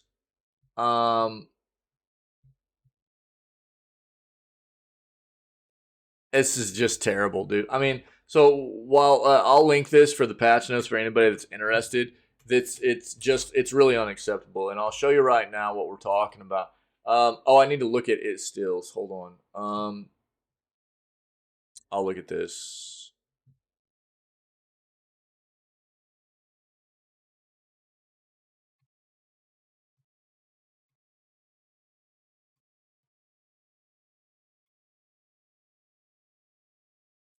Last of Us Part 1. If you're not aware, I mean, this is just another example of a game being released from a developer in a terrible, terrible, terrible state. It's actually up to a 51% positive review score right now of almost 17,000 reviews. That is not acceptable, dude. If you look, it's like, even as of 5 days ago, I simply want to play the game. 10 hours into the game at the time of writing this review, just to make sure it's as bad as everyone says it is. It's worse than I thought. I have a total of 7 crashes, one of which required a full PC restart. Game somehow deleted my graphics driver from my computer, causing me to have to spend an hour or two figuring out how to manually re-download it. Game changes my sensitivity back to default every time I open the game. 10 hours in, and I've only just reached the hotel because building shaders took about an hour. A few times it wasn't responding, and I had to wait. I cannot say this loud enough. Do not buy this game yet. Iron Galaxy, which is the company that actually ported this game for Naughty Dog to PC, took a massive crap on my favorite title. It should not be allowed to stay like this. Should have never been allowed to release like this. It is April 14th. I cannot believe it still takes over 2 hours for shaders to load even after patching. Yikes, man. This game released on March 28th. guys. March 28th. March 28th. Yeah, I'll show review history. That's fine.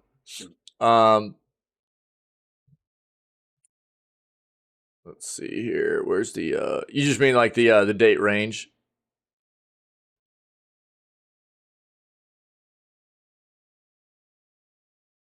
Like that.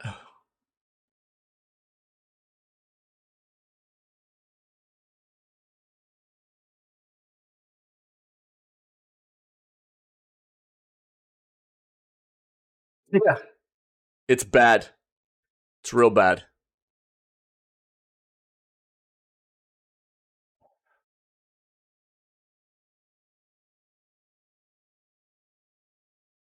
So, I mean, this is one of those things. You'll get some. This is one of the issues with PC games that hit PC unoptimized.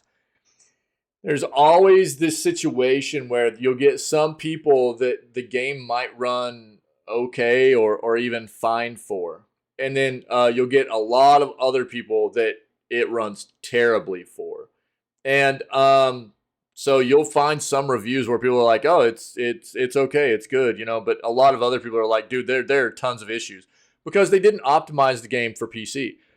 And obviously, the issue with developing a game for PC is that PC's different than console. It's not static hardware, right? You're not dealing with the same hardware across the board for like a PlayStation console or an Xbox console or the Switch. For PC, you've got to take into consideration the plethora of hardware configurations that are out there that are going to be running this game. And it's very, very apparent whenever a developer releases a game that has not been optimized to take that into consideration, right? So there are a lot of developers out there that are very good that release games. I can even the most recent experience I had with a game that got ported, that was a console only release initially, then got ported to PC and felt amazing, was 2018's God of War. 2018's God of War felt great. That game was awesome. Sony Santa Monica killed it, dude. That game was fantastic to play, not just content-wise, but it felt awesome. I had no technical issues with that game at all, and I played it the day it released. And then you get stuff like this, dude, where these games come out, and it's just a hot flipping mess, dude. And it's just unacceptable, man. It really is. And whether it be a port from a game that had been released prior on some other platform, or a game that releases across, at the same time across multiple platforms, whatever platform it comes out on, that it doesn't feel good, that sucks, dude. That sucks. And it just tells me that developer did not do their due diligence in making sure that they did their job correctly in getting that game ready for all platforms. It's bad. It's bad. It feels terrible. So that is my advice too. Is if you want to play The Last of Us, don't play it on PC. And if you don't have a PlayStation, just don't play. Because ultimately, right now, all you're doing is giving your money to a company that doesn't deserve it. If you're paying for The Last of Us Part 1 on PC, you're giving your money to a company that doesn't deserve that money. So that's my advice. Dungeons and Dragons players get classic game for free. A redone version of Icewind Dale from 2000. So not Baldur's Gate, but Icewind Dale. Okay. Been fixed up, got re-released since then as Icewind Dale Enhanced Edition. And it's for Amazon Prime. Yeah, Prime's been giving away a lot of these titles. There's been a lot of Baldur's Gate, Icewind Dale, those kinds of old CRPG games have been getting some giveaways. And Amazon Prime apparently is doing the Icewind Dale giveaway right now. Free games. There's a lot of other free games on Amazon Prime. if you don't know about Amazon Prime Gaming, I'll just give you a breakdown. Prime Gaming is inherently part of a Amazon Prime subscription. So Amazon has Prime Gaming as their own gaming platform. They give away free games, an amount of free games. Usually it's somewhere between like roughly 5 to 7 or 8 free games every single month. And they collaborate with a lot of other developers to do in-game free items as well. They do it with Warframe. They do it with a lot of Riot games like League of Legends. And, there's all kinds of games, their own games that they publish, like Lost Ark, stuff like that. They do in-game giveaway or in-game content stuff they give away all the time. And it's month to month. So they've got you can access Prime Gaming through their website, or they've got an actual application that you can access as well. So they've got their own platform. When you claim these games, they've got their own platform. Sometimes the games will be keys for GOG, which is Good Old Games. And GOG is a really good platform. I promote it all the time. It's cool. But you need to understand that sometimes when you claim the entire free games, like they're giving away Icewind Dale here, sometimes these games will either be a game that you'll just own the game through Prime Gaming, and you would have to install it through Prime Gaming, like their desktop application, or you would have to go use the key they give you on GOG, and you would own it through GOG. It's usually one of those two things.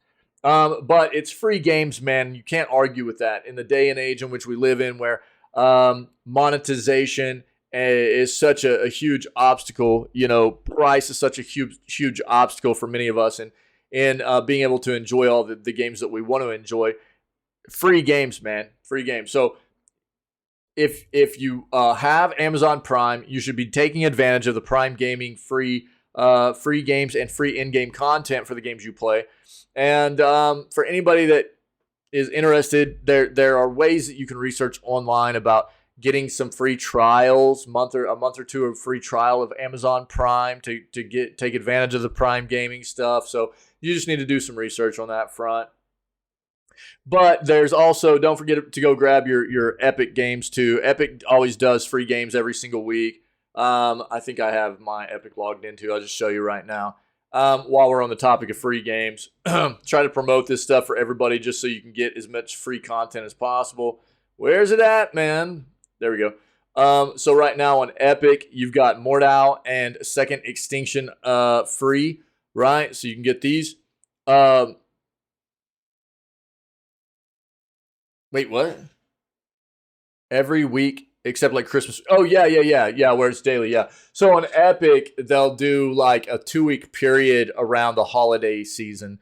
Yeah, so from like the middle of December through the end of December, there'll be like a 2-week period where it's a 24-hour period. You have to get in there and log in every single day and grab your free game, because the games are only available for 1 day at a time. It's 24 hours. You got to grab it within that 24-hour period, and then that game's gone, and they've got a new one up. You know what I mean? But yeah, you're right. And I promote Epic all the time as a place for people. So you can see right now, like these are available through the 20th. So they're free now through the 20th. Then on the 20th, the morning of the 20th, these will go away, and you'll be able to get these next two, which is Beyond Blue and Never Alone, for the following week.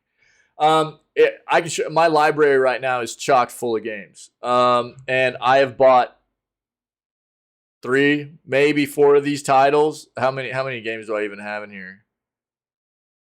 230. I've got 230 games, and this is what I promote all the time is that even if you're not a PC gamer, then who knows that when you might decide at some point in the future to become a PC gamer, right? And so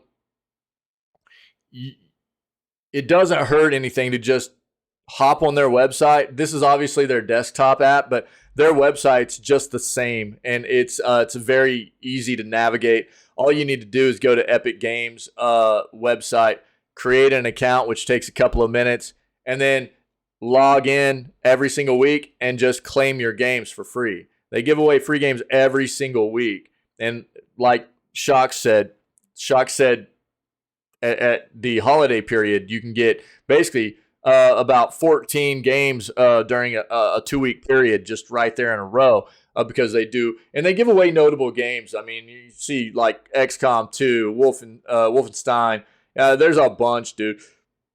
Tyranny. I mean, Tomb Raider stuff, Torchlight, Warhammer. They give away a lot of notable games. There'll be lulls where they give away some not so well known games, and then there'll be obviously heights where they'll give away some really notable ones. And so they just gave away what was it, Dying Light Enhanced Edition, which is a really good game. They do this stuff. And just like Death Stranding was part of the holiday stuff, if I remember correctly, this last holiday, Death Stranding, free game, and it's so there's no reason not to be diving in here and just grabbing your free games, even if you're not a PC gamer right now. If in the future you decide to start doing some PC gaming, if you go ahead and start creating an account right now and you dive in here and you're grabbing your free games every week, when you decide to maybe do some PC gaming, you'll already have a big library to choose from.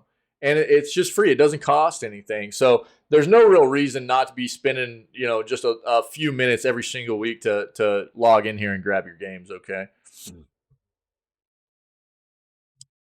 As far as I'm concerned anyways. But you can also get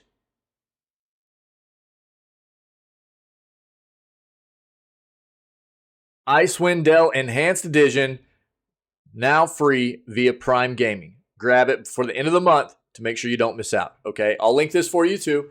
This is a Icewind Dale is an old school, very, very iconic CRPG in the D&D realm of things, okay? Very, very iconic game. And so if you've got Prime Gaming, go get it. There's your link. Go take a look. Last article I have, if anybody has anything to add that we should discuss for video gaming news, let me know, and we'll hop on it before we move on to some Warframe stuff for the rest of the day, okay? Halo made $6 billion from games and multimedia, 343 Industries says. 343 confirms the Halo franchise is a multi-billion-dollar video game franchise with over $6 billion generated from games and transmedia content. Appears the Halo franchise has actually generated $10 billion in revenue. This is an update as of 2019. And the $6 billion figure provided by Frank O'Connor's LinkedIn profile may be outdated. 343 Industries creative director Frank O'Connor confirms the Halo franchise has generated multiples of billions of dollars in revenues across games and other media. Halo is big, and during the Xbox 360 era, it even rivaled Call of Duty, the best-selling FPS series of all time. The series is still popular. However, nostalgic Halo fans seem to have fallen off since Bungie handed the series off to 343 Industries. Despite controversial releases and the introduction of pay-to-win microtransactions, at no point did Halo ever stop being a success. While reporting on the possible departure of Halo creative director Frank O'Connor, I noticed something very interesting in O'Connor's LinkedIn profile. According to the game dev vet, Halo is a $6 billion entertainment franchise. These revenues include sales of transmedia Halo content, including books, comics, and spin-off series like Halo Legends and the controversial Halo TV show. How does Halo stack up with other major franchises and games?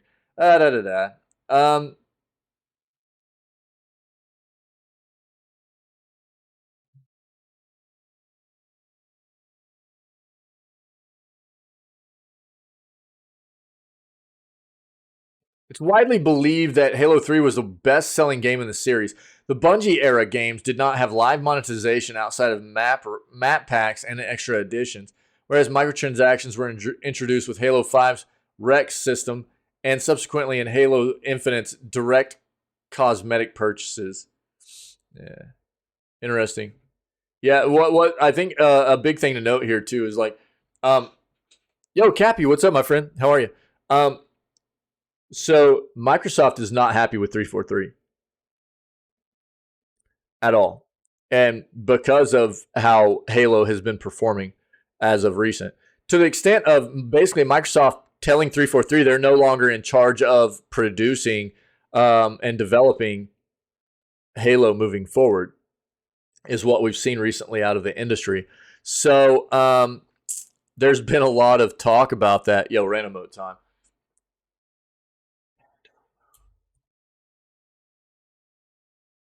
Nice.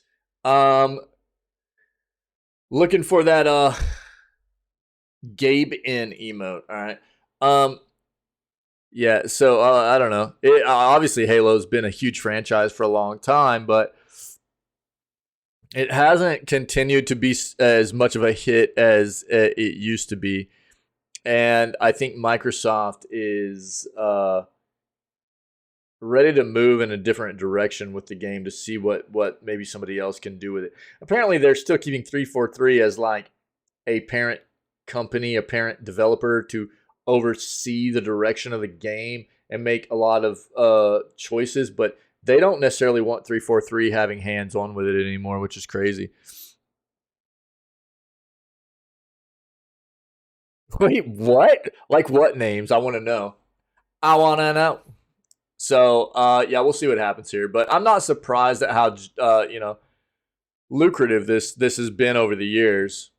Yeah. That's the news. Sorry for the late start today, guys. Again, I apologize. I just flipping my alarm was off, man, and it didn't help that it stormed last night. I sleep like a truck whenever I sleep like a truck. I sleep like a rock. I'm just out, dude. Whenever it storms, dude, it knocks me out real hard, and it stormed a lot last night. So it's not exactly safe for work. Are you for real? Oh, wild, wild. You can DM me on like Discord or something and let me know. That'd be funny. I want to know now. I'm really interested. So, okay, cool. Shocks. Yeah, so I do apologize for the late start today, man. It was almost an hour late, and it's not normal for me, dude. I'm really really sorry. It's I just totally forgot that my alarm was not set for this Sunday, and I was snoozing through the storm, baby, just snoozing out. But it was a good news segment. I appreciate you guys as always, and we'll get ready to move on to some gaming stuff here. Doing some Warframe today, hanging out and playing some games with peeps, dude. It'll be fun. Hope everybody's weekend's going very well.